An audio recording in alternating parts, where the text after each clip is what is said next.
ಜ್ಯೂಸ್ನಲ್ಲಿ ಅಮಲು ಪದಾರ್ಥವನ್ನ ಬೆರೆಸಿ ಅತ್ಯಾಚಾರ ಮಾಡಿರುವಂತ ಆರೋಪ ಕೇಳಿಬಂದಿದೆ. ಮಂಗಳೂರಿನ ಖಾಸಗಿ ಅಪಾರ್ಟ್ಮೆಂಟ್ನಲ್ಲಿ ನಡೆದಿರುವಂತಹ ಘಟನೆ ಇದು.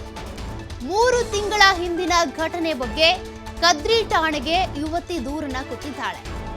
ಮಂಗಳೂರಿನ ದೇರಳಕಟ್ಟಿಯ ಶಫೀನ್ ಎಂಬ ಯುವಕ ಈ ರೀತಿಯಾಗಿ ತನ್ನ ಮೇಲೆ ಅತ್ಯಾಚಾರ ಮಾಡಿದ್ದಾನೆ ಅಂತ ಯುವತಿ ದೂರನ್ನ ಕೊಟ್ಟಿದ್ದಾಳೆ. ಆಗಸ್ಟ್ 8ರಂದು ಯುವತಿಯ ಮನೆಯಲ್ಲೇ ಅತ್ಯಾಚಾರ ಆಗಿತ್ತು ಅಂತ ಆರೋಪಿಸಿ ದೂರನ್ನ ಕೊಡಲಾಗಿದೆ. ಫ್ರಿಡ್ಜ್ ಕೆಟ್ಟಿದ್ದ ಹಿನ್ನೆಲೆ ಮೊಹಮ್ಮದ್ ಶಫೀನ್ ಅನ್ನುವಂಥ ವ್ಯಕ್ತಿಗೆ ಈಕೆ ಕರೆ ಮಾಡಿದ್ರು. ಫ್ರಿಡ್ಜ್ ಕೆಟ್ಟೋಗಿದೆ ಅಂತ. ಆತ ಫ್ರಿಡ್ಜ್ ರಿಪೇರಿ ಮಾಡುವಂತ ಮೆಕ್ಯಾನಿಕ್ ಅನ್ನ ಕೂಡ ಕರೆಸ್ಕೊಂಡು ಹೋಗಿದ್ದ, ರಿಪೇರಿ ಮಾಡಿದ್ದ.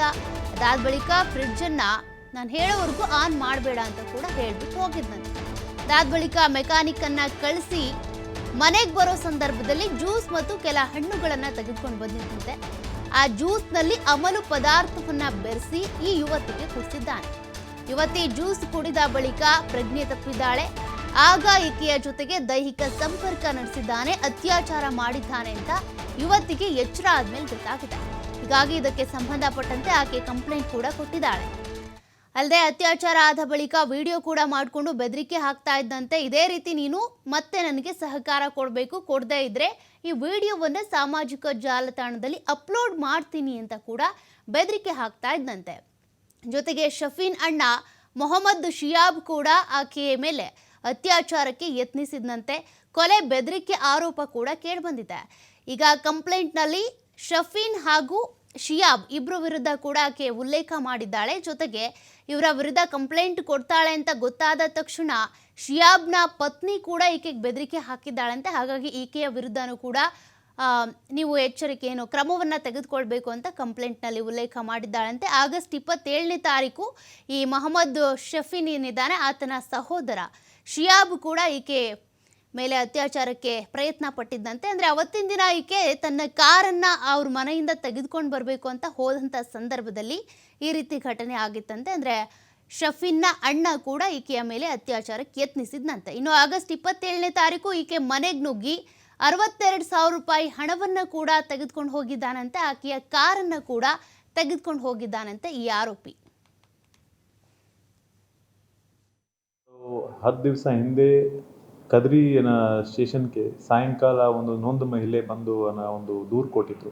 ಆ ದೂರದು ಸಾರಾಂಶ ಏನಂದರೆ, ನಂತರ ಇದೇ ಸ್ವಲ್ಪ ಕಂಟಿನ್ಯೂ ಆಯಿತು. ಸುಮಾರು ಸತಿ ಮಹಿಳೆ ಕಂಪ್ಲೇಂಟ್ ಪ್ರಕಾರ ಅವ್ರ ಜೊತೆಗೆ ಸುಮಾರು ಸತಿ ಅವನು ಅತ್ಯಾಚಾರ ಮಾಡಿದ್ದಾನೆ ಮತ್ತು ಅವ್ರಿಗೆ ತೊಂದರೆ ಕೊಟ್ಟಿದ್ದಾನೆ ಮತ್ತು ಅವ್ರದ್ದು ಕಾರ್ ಕೂಡ ಅವನು ತಗೊಂಡಿದ್ದಾನೆ.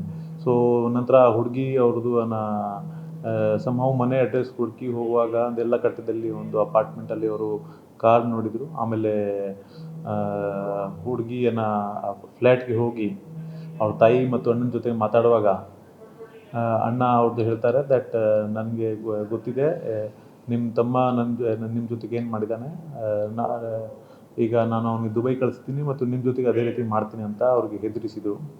ಆಮೇಲೆ ಆವಾಗ ಅವ್ರ ಜೊತೆ ಅವರ ಎದೆ ಮೇಲೆ ಮತ್ತು ಬೇರೆ ರೀತಿ ಅವ್ರ ಜೊತೆಗೆ ಅಸಭ್ಯವಾಗಿ ವರ್ತನೆ ಮಾಡಿದ್ದಾರೆ.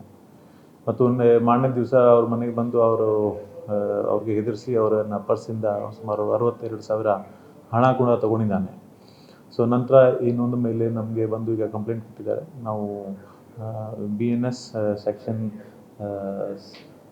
76 ಪ್ರಕಾರ ಕೇಸ್ ದಾಖಲು ಮಾಡಿದ್ದೀವಿ ಮತ್ತು 66 IT ಆ್ಯಕ್ಟ್ ಪ್ರಕಾರ ಕೇಸ್ ದಾಖಲು ಮಾಡಿದ್ದೀವಿ. ಈಗ ಮುಂದಿನ ತನಿಖೆ ಮಾಡ್ತಾ ಇದ್ದೀವಿ.